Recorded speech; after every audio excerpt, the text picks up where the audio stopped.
This aluminum can may replace the fuel in your tank.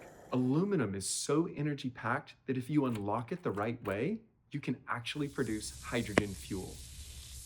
The real question is, how far could this can drive your car? A block? A mile? Let's find out. Here's something strange. Aluminum should react with water. It's actually a really reactive metal, but in everyday life it doesn't. Why? Because it's almost instantly covered with an invisible armor, aluminum oxide, a layer only a few atoms thick, but able to completely stop the reaction. But if you remove that oxide layer with an acid or strong base, you get this.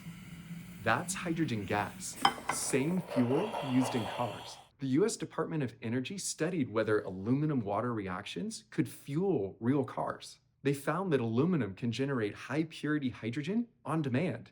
In theory, 1 gram of aluminum can produce 1.24 liters of hydrogen.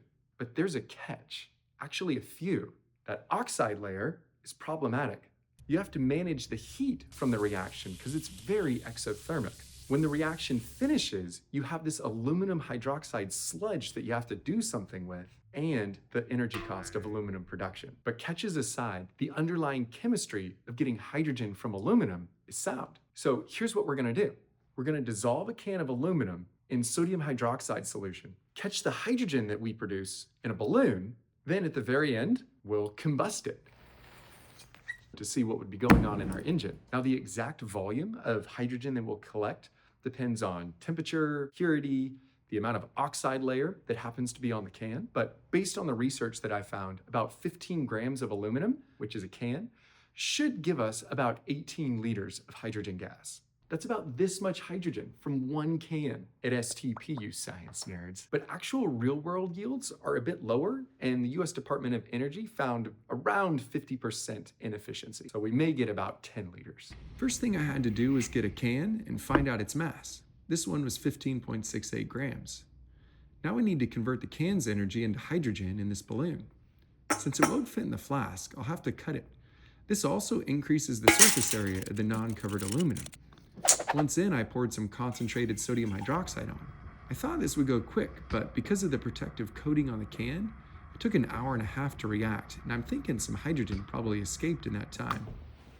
Once it's tied, the balloon floats. Never use hydrogen though for kids' balloons, unless your kids are fireproof. So now the real big question, is this enough hydrogen to drive a car? How much hydrogen does a car need?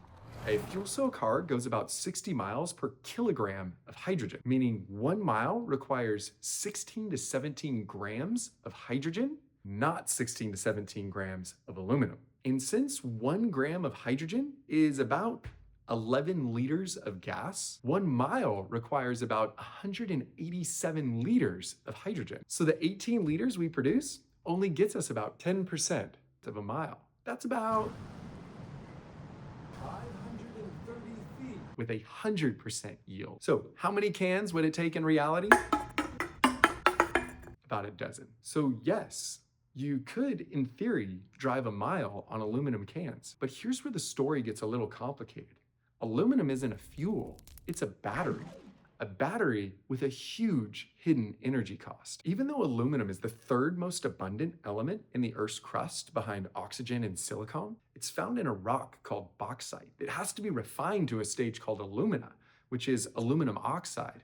And that process requires huge amounts of energy on the order of terajoules globally every year. Last year was around 1,188,000 terajoules of energy to refine aluminum. And a lot of that energy is coming from coal, oil, and gas. Put that in perspective, that's about 495 million Big Macs to make aluminum last year. Or potentially more dangerous, 5.6 Tsar Bomba bombs worth of energy. And once you have the alumina, you need to refine it to aluminum. The alumina, aluminum oxide, then has to go into a 950 degrees Celsius bath where it undergoes electrolysis. This allows it to react with carbon to produce carbon dioxide and the pure aluminum that we actually want. This is another hugely energy-intensive step. To make aluminum requires 180 to 230 megajoules per kilogram. That's about 80 to 100 Big Macs. But if you recycle, it only takes 8 megajoules per kilogram. That's 1 Big Mac and 95% energy savings. Producing aluminum takes incredible amounts of energy.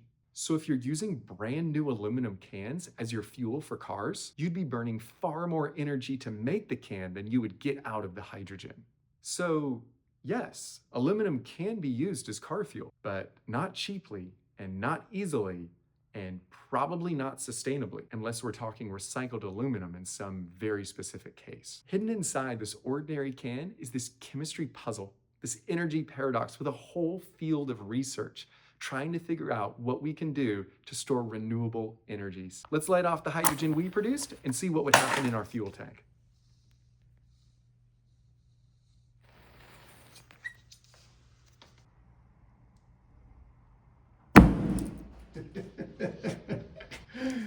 If you enjoyed diving into the hidden science of aluminum cans, let me know in the comments.